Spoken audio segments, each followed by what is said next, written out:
ॐ सहनाववतु सहनौ भुनक्तु सह वीर्यं करवावहै तेजस्विनावधीतमस्तु मा विद्विषावहै ॐ शान्तिः शान्तिः शान्तिः।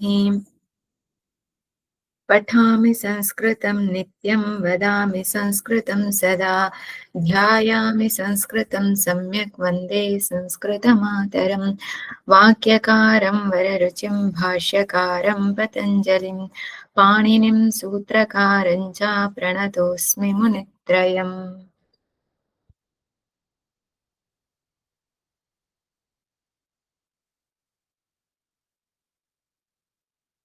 We have to see from here, right? Yes. Yes. Who will do? Marvel. I can. Okay. Yes. Sridharji can go ahead. Okay, I'll try. Ayam varge vimshat chhatra ashtha chhatraयै च उपस्थितः चत्वारि छात्र अनुपस्थितः चत्वारि छात्रा च अनुपस्थितः.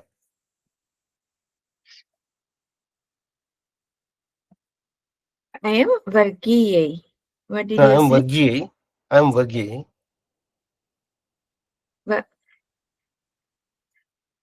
Paksha Vargiyai. Varga is what? Paksha, I'm translating as Varga. Is it given? Okay.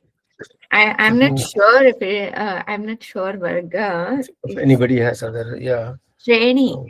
Here in this chapter, it is given Shreni. Shreni. Okay.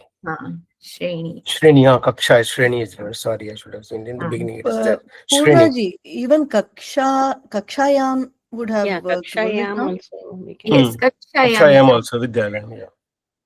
Kakshayam is also correct. Can you repeat the Vakya again? Yeah. I am Shreni. Chatvari. I am Shreni. Vimshat. In what is the meaning? Can you say that in English? Vakya? Yeah. In this class. In this class, when we say which vibhakti should come there? That we Tritiya, na? In. In. In is in which vibhakti? Saptami vibhakti. Okay, so this will be Shrenishu. No, it is not Pullinga. Shreni is the Strilinga Shabda. Ikaranta Strilinga Shabda. Ika Dirgha Ikaranta. Like Nadi Shabda. Nadyam. Shrenyam. Yam or Kakshayam. Kakshayam. Etasyam Kakshayam. Etasyam Kakshayam. Okay. Can we say Asyam Kakshayam, Purnaji? Which one? Asyam Kakshayam. Is that okay? Or it has to be Etasyam? Asyam also can be there. Okay.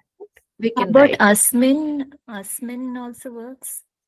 Asmin is Pullinga. Yeah. Asyam. Here Kaksha is Strilinga. Shreni is also Strilinga Shabda. Kaksha is also Strilinga Shabda. So we have to use the Sarvanama Shabda. Whatever is the Visheshya.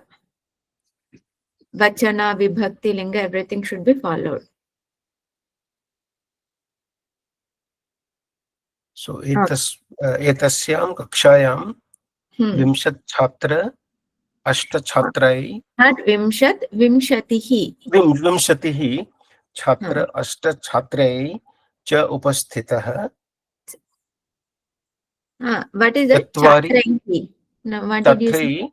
Chhatrai Cha Upasthitah. 20 members are there, right? Correct. Vimshati Chhatra Ashta Chhatrai. 8 8 are there. 8 other 8. 20 members are there. So 20 members, when we say, in which vibhakti it should come? It will be bahuvachana, it will be vibhakti 20. Chhatra, Bahuvachana. Yeah. Vibhaktis. Chhatra in 20. The same saptami only, na? In 20. No. 20. Ekavachanam. Prathama vibhakti. Prathama vibhakti. Chhatra A. Chhatraha. Chhatra, correct. It will be chhatra, bahuvachana, correct. Chhatra. Chhatraha. Etasyam kakshayam vimshatihi chhatraha. Continue. Ashta chhatra A. Chhatra, this also bahuvachana will come only. Ashtam. You can use balika. Oh, I can use, you're saying I can use balika? Here it is. What It's is male there? and female students, so that's why. Female. Yeah, so that's why chhatra A, I said chhatra A, yes. The balika. So, balika. I think for chhatra, for both male and female is chhatraha only. But if you want to distinguish it, then balikaha will be. Yeah, if it is Stirlinga, then balikaha. Balikaha upasthitaha. Cha. Upasthitaha. Yeah, upasthitaha. Sorry. Cha. Tatvari. Chhatraha anupasthitaha. Chatvaraha. Chatvaraha chhatraha anupasthitaha. Sorry for a lot of mistakes. Yeah, cha. Next. Kakshyam or kakshayam? Kakshayam. Strilinga. Nadyam is there. Kakshyam. Nadi. Nadyam. It's not Nadi. Kaksha is like Rama. Shreni is like Nadi. Kaksha is like Rama. Is it Ikaranta or Akaranta Kaksha? Kaksha akaranta. Then how can it be like Nadi? Okay. Next.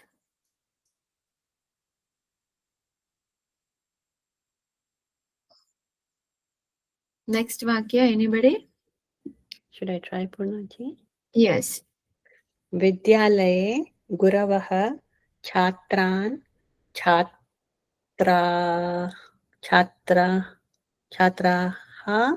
cha prashnan prichanti te cha uttaram dadati. Vidyalaye. I'll put the sentence. विद्यालय में गुरु छात्रों और छात्राओं से प्रश्न पूछते हैं, वे उत्तर देते हैं. Vidyalaye. Guru is in which vibhakti? Which vachana?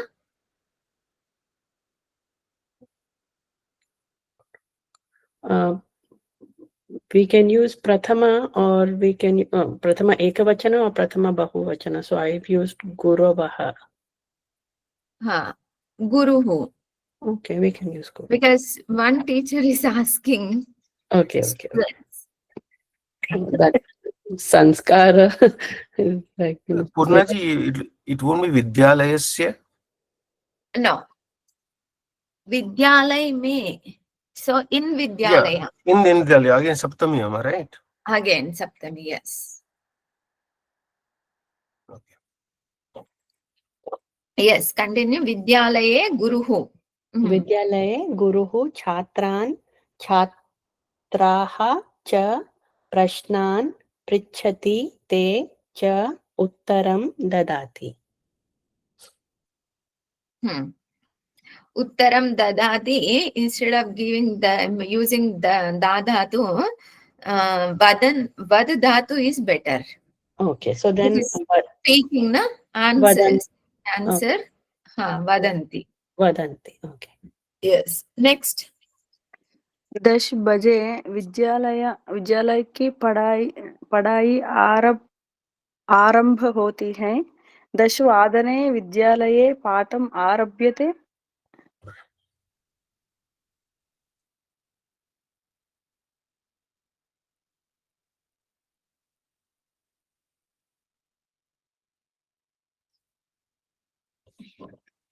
కరెక్టేనమ్మా. Which one?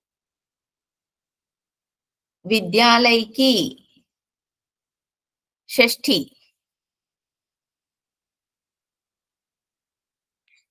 విద్యాలయకి అమ్మా. విద్యాలయస్య की is there? हाँ, विद्यालयस्य. पाठम् आरभ्यते.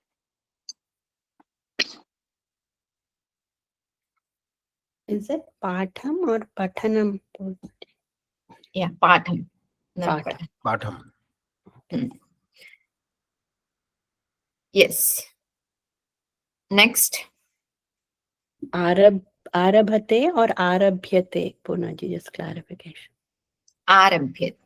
आरभ्यते will become कर्मणि प्रयोगा. So in this case, it will be arabhyate. Let me check.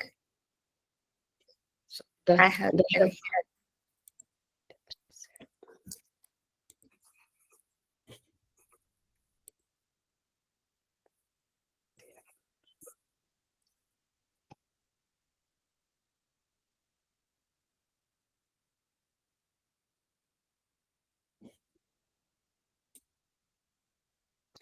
प्रारंभते. आरंभते. आरंभते or प्रारंभते. Both are correct. What did you say for 10 baje? दशवादने. दशवादने. हाँ. In this ekavadane is given na. Vadanam is given. Vadanam means ekavadanam, 1 hour. 1 hour. Vadanam means actually hour. Ekavadanam 1 hour, like that. Yeah, I was just verifying because I didn't catch it when she said. Okay. Next. छात्र अपने मित्रों के साथ कक्षा में बैठते हैं, लेख लिखते हैं और पुस्तकें पढ़ते हैं. छात्रः भवान् తీసుకోవచ్చా భవతి తీసుకోవచ్చు? भवान् भवति. Where is भवान् भवति? अपने अपने स्वकीयैः. स्वकी. It is not आप. अपने means one's own. तन యొక్క. स्वम स्वकी. स्वकीयैः. स्वकीयैः. Which vibhakti should come there?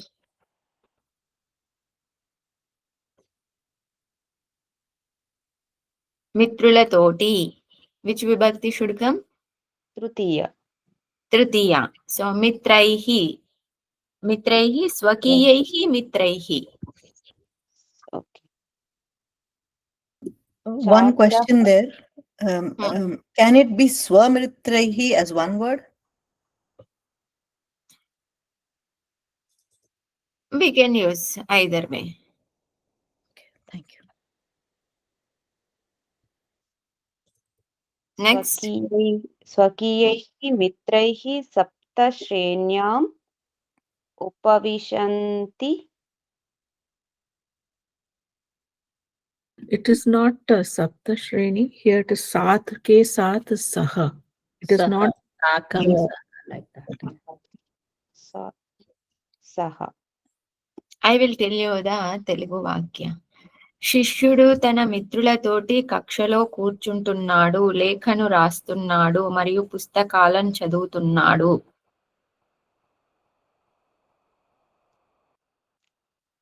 छात्रः स्वकीयैः मित्रैः सह श्रेण्याम् उपविशति.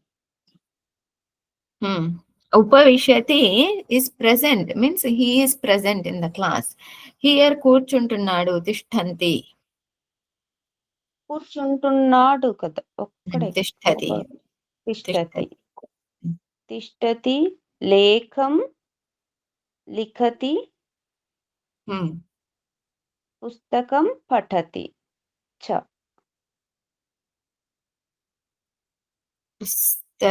పుస్తకే బహువచనం. పుస్తకాని పఠంతి చ Hmm. Lekam will be likhanti only, right, Purna ji? Or likhati? Likhanti, right? All are ekavachanam only. No, there it says hai with a Yeah. anuswara.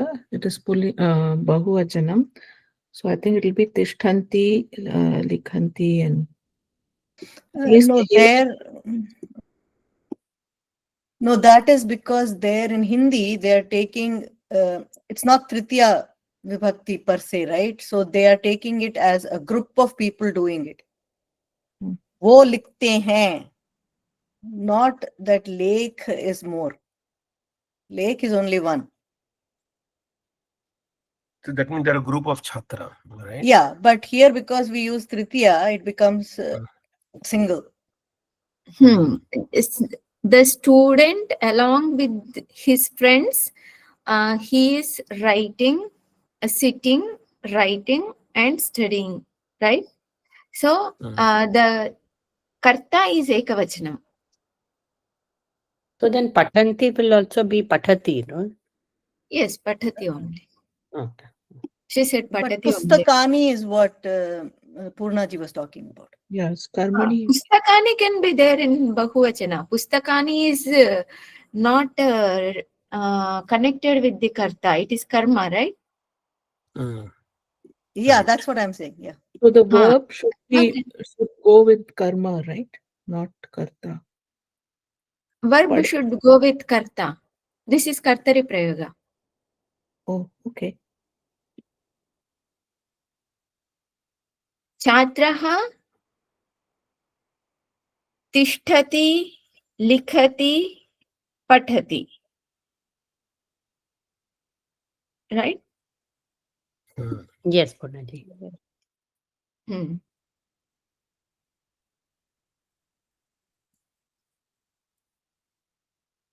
Okay, next.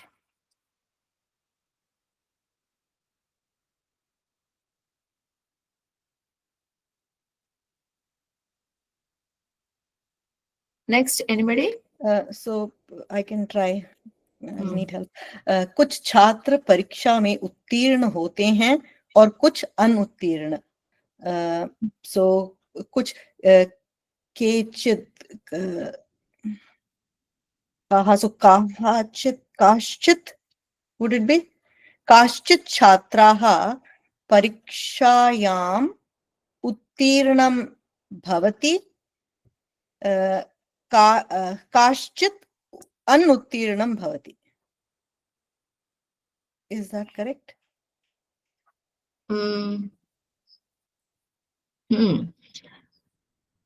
Kaschit instead of kechana we can use. Okay. Kechana. Is kaschit wrong though? In these shabdas, I am not clear. Oh, okay. No problem. Where to use where? This all, for me, it is all adhyasa, these shabdas, kachana, kechana, all this. Got it. Okay. Thank you. So I have written here kechana, so it's better to follow this. केचन छात्राः परीक्षाम् उत्तीर्णाः भवन्ति केचन असफलाः भवन्ति అని చెప్పొచ్చమ్మా. Wait. Prabhaji, can you repeat your sentence? I don't remember. Okay. केचन छात्राः परीक्षायाम् उत्तीर्णा भवन्ति, sorry, right? उत्तीर्णाः भवन्ति. Yes. केचन छात्राः केचन अनुत्तीर्णाः भवन्ति च. Yes. Anusha, what you are saying? అమ్మ రైట్ అమ్మ. ఇందాక యాక్చువల్ గా పరీక్షాయాం అంటే అది రైటా కదా అన్నట్టు నా రాసిన కరెక్టా కదా అని చెప్తున్నాను. Same. Next one. So Purnaji, in this I can case, try. Chhatraha is okay, right? Or What one? What is that? Kechit Chhatraha, is that right? Or should we change Yes, it to Kechit also correct. Okay. Kechit, that comes regularly. Correct. Yes. Next. I can try, Purna ji. कुछ खिलाड़ी क्रीडा क्षेत्र में game खेल रहे हैं. So कुछ is like केचित. क्रीडा क्षेत्रायां क्रीडा क्षेत्रे, right? हाँ, क्षेत्रे.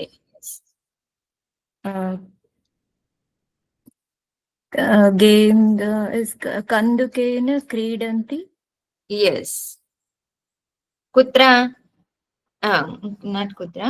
Kaha? क्रीडा क्षेत्र. क्रीडा क्षेत्रे. Here it is not. Kridakaha. Okay, Kridakaha. क्रीडकाः. Kridakaha. Okay, next.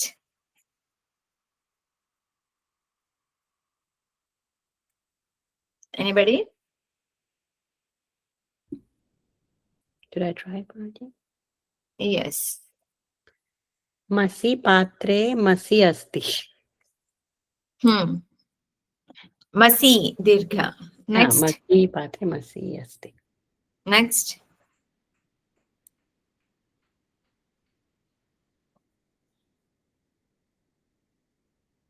Quickly. अपनी लेखनी से 4 पृष्ठ लिखो. स्वस्मिन् लेखन्यां.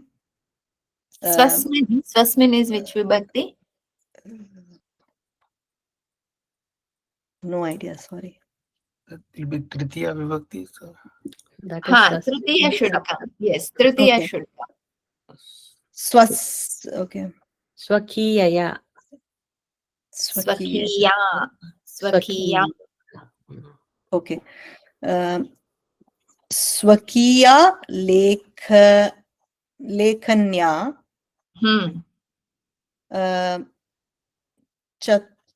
चत्वारि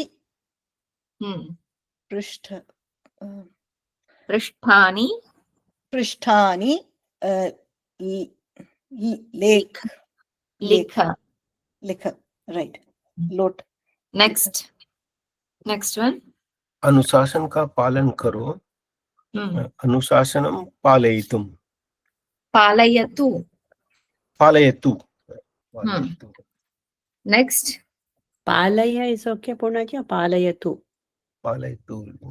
Yeah, Palaya, because it is Madhyam Purusha Ekavachanam. Palayatu is Uttam Purusha Ekavachanam. Palaya. So it should be Palaya? Yes, Palaya. Next. वह दूली पर बैठता है, सह दूले तिष्ठति. Dule. What is the shabda given in Shabda Kosha? Renuhu.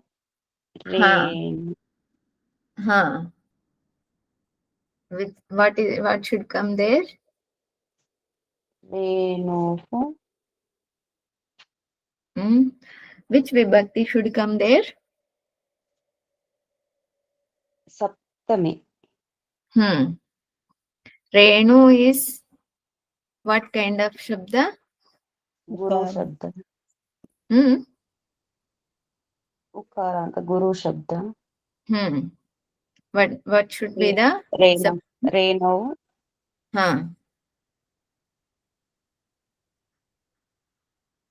Sah Renau tishtati.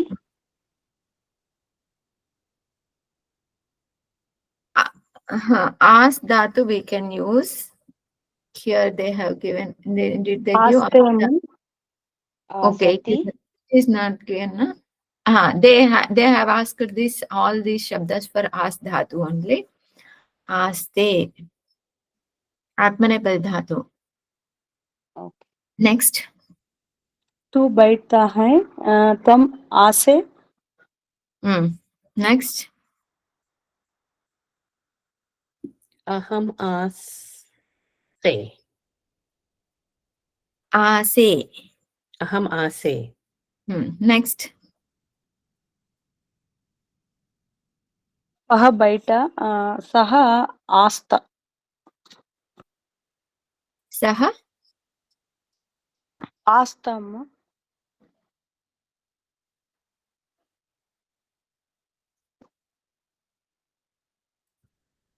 Baitha, is it lot lakara? No, past tense. no ma lang lakara, I think. lang lakar Lakara.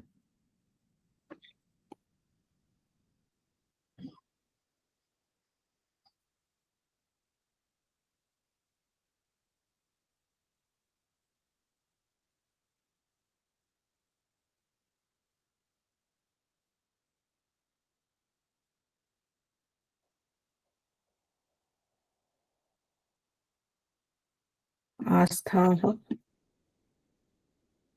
Astaha. Upaveshane.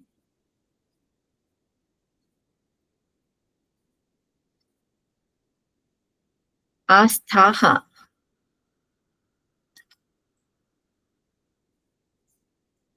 Sir, Okay. Astha is Madhyama Purusha. Sorry. Only asta. asta is okay. Yeah. Next. Sorry, I missed that. Why? It is tu baitha, no? Isn't that what we are doing? Veh baitha. 21. Oh, we are still in 21. Okay. I thought we moved on. That was Saha. Okay. Next one.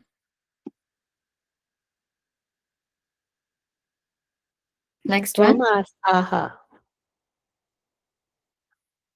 Tvam asthaha. Yes. Next.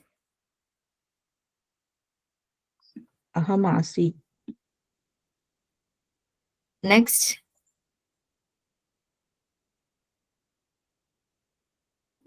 Saha asishyate. Asishya te. Yes. Next. In future. सह आस्ते बैठे. Is it correct? Baithe is which lakara?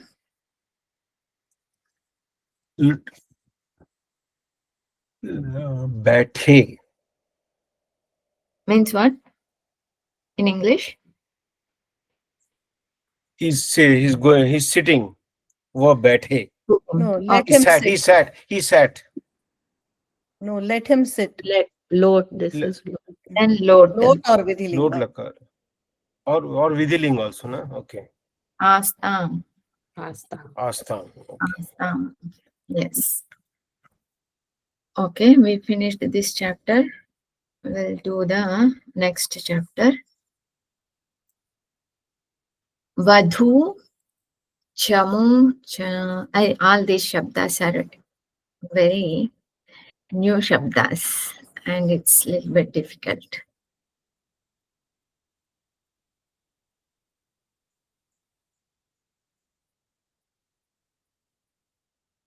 Give me a minute.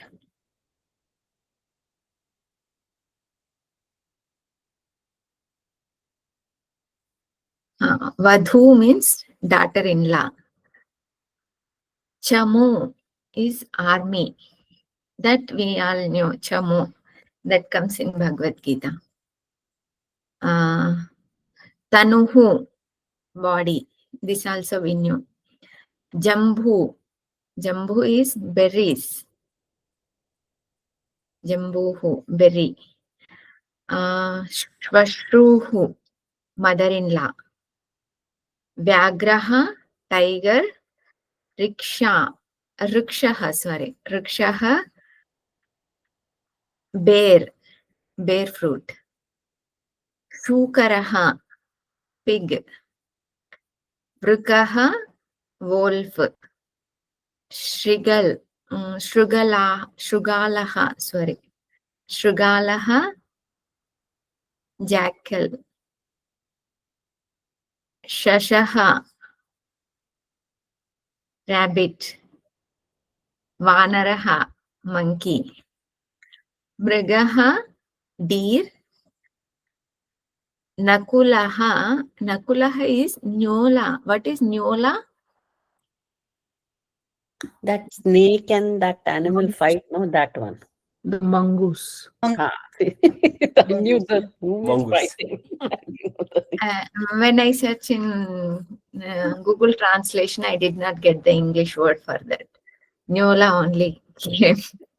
No, I think So- it's from the Nakula that I recognized it rather than. I don't know. Okay, next. Ashvaha, Ghoda, horse. Vrishabhaha, bull. Ushtraha, camel. Gadarbhaha, donkey. Mahisha, Gadarbha or Gardabha. oh sorry, It is there Gadarbha, but Gardabha is, I think. let me check. I think they forgot Yeah, the the rakara. spelling mistake is there. Their spelling mistake is there. Gardabaha. Gardabaha. Gardabaha, donkey. Mahishaha, buffalo. Kukuraha, dog. Marjaraha, cat. Ajaha, goat. Mushakaha, rat. Edaka, I don't know. Edaka, sheep. Next, she is the dhatu, she shayane. She shayane, to sleep. These shabdas are very good. Question. Yes. What is the difference between Vrikaha and Edaka? Is it sheep and lamb or something? Oh, Vrikaha, sorry. What? Vrukaha. Vrikaha is wolf or hyena or something like that, right? Okay. So Bhedia, it said, so that is why. Bhedia is like a wolf. Yeah. Wolf. Okay. Thank you. I don't know what is the difference between hyena and wolf though, but maybe this is. Vrukaha is wolf. This is sheep. Wolf and sheep are different, right? Yes. So Edaka is sheep. Sheep. Huh. Yeah, I saw Bhed and Bhedia. I didn't That know. is that, you know, in that colloquial Hindi language, is na bhedon ko le jao charne, like, you know, cattle of sheep, like a collection of sheep, to go and take them for grazing. So bhed bakriyon ko le jao, like that you say, right, in that language. That is. Yeah, I didn't have a problem with Bhed. I just was wondering what Bhedia was. So, Oh, okay. Okay. Next, Twa Pratyaya.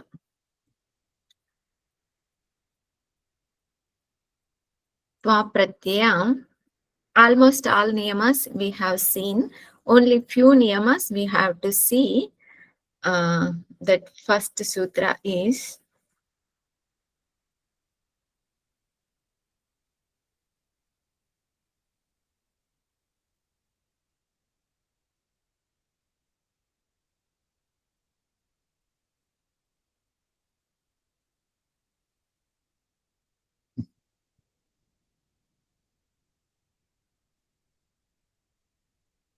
Twa Pratyaya.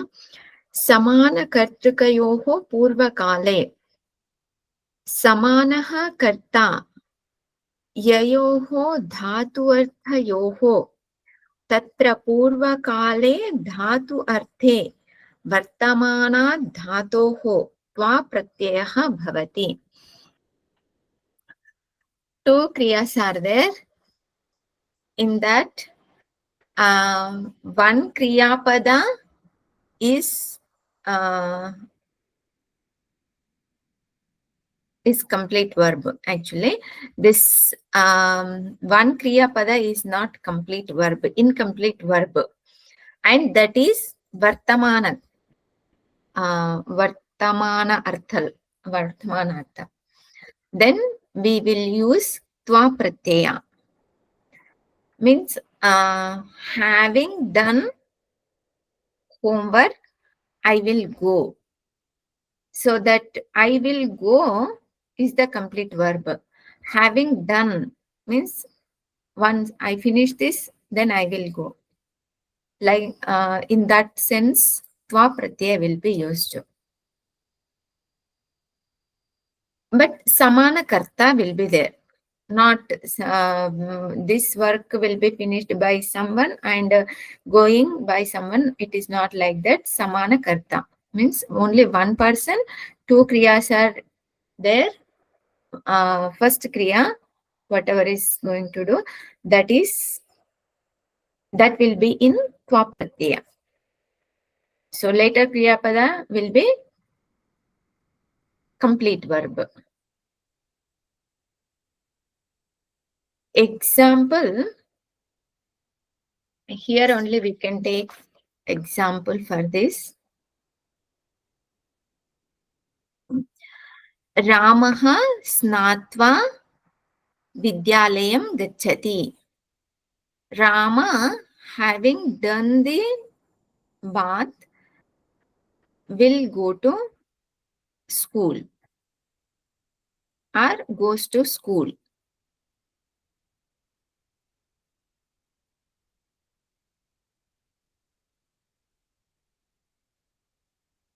This way, meaning will be there.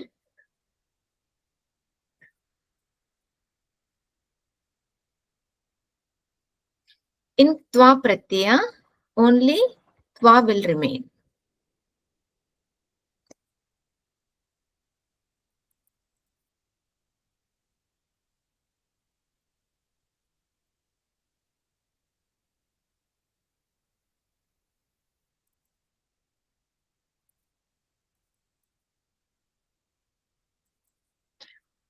Ka will get lopa by which sutra? Lashakotaditi. Yes, by that sutra, ka gets lopa, tva will remain. Like any dhatu is there, with dhatu, without any modification, directly tva pratyaya will come. Like bhu is there. If we want to add bhu dhatu, tva pratyaya, what happens? Bhutva. Bhutva. This is one point. In general, for some dhatus, some modifications will happen. Those niyamas are given here. Bhutva.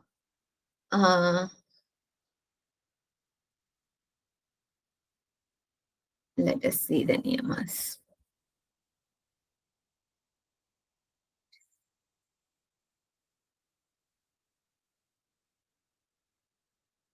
Tva pratyaya remains as avyayam. Nishtha pratyaya does have vibhaktis, linga vachana. Nishtha means tak tavatu. Yes. Shatrushanach. Yes. Yes. Then tumun. It's avyaya. Tumun is avyaya. Same way, tva pratyaya is also avyaya. So these things we have to note down separately so that when we read somewhere, so that we will not have any doubt. Tva pratyaya is avyaya. That's why it doesn't have any rupa. Bhojanam khaditva vidyalayam gacchati. Here they have given example, bhojanam khaditva, having eaten the food, goes to school. This alang khalvoho, this they have given, but it is not there in Ashtadhyay. That sutra is not there in Ashtadhyay. But we can understand the meaning. Nishedha arthaka. Nishedhartha, whenever it comes, like don't do, don't speak, like that, when we say that kind of, or if we want to say enough of doing, like that, when we want to say, we use the words alam and khalu. Alam means enough. Khalu also enough. Whenever alam and khalu, with these two shabdas, if we want to use tva pratyaya,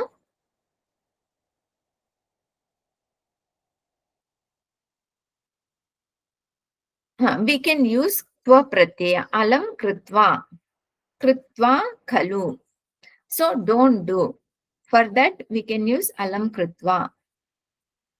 Or enough of doing, alam krutva, krutva khalu. Both are same. Alam hasitva, enough of laughing. Enough Purnaki, of alam can be used in tva pratyaya and also in tritiya vibhakti, right? Or no, there is no vibhaktis for tva pratyaya. no, not tva. I'm saying like alam hasitva, alam khaditva. We'd use for that. Then in tritiya also we.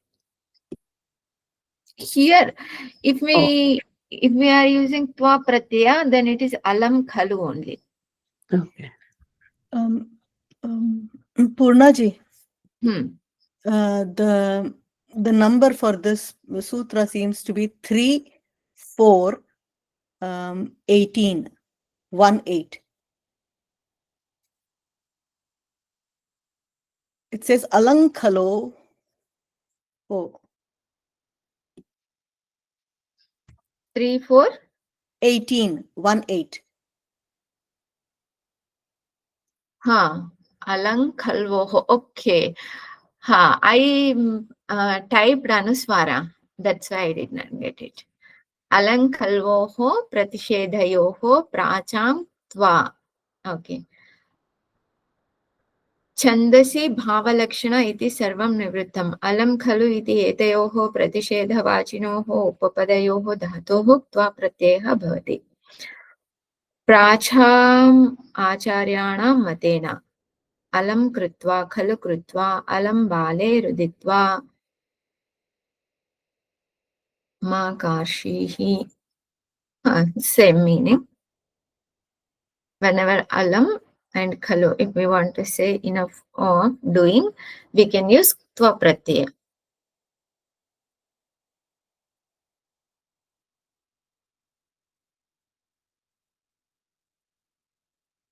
Next one, tva pratyaya lagakar roop bana. Okay, we'll see this in next class. Om Purnamadaha Purnamidam Purnat Purnamudachyate Purnasya Purnamadaya Purnameva Vashishyate. Om Shanti Shanti Shanti. Harihi Om Shri Gurubhyo Namaha. Harihi Om.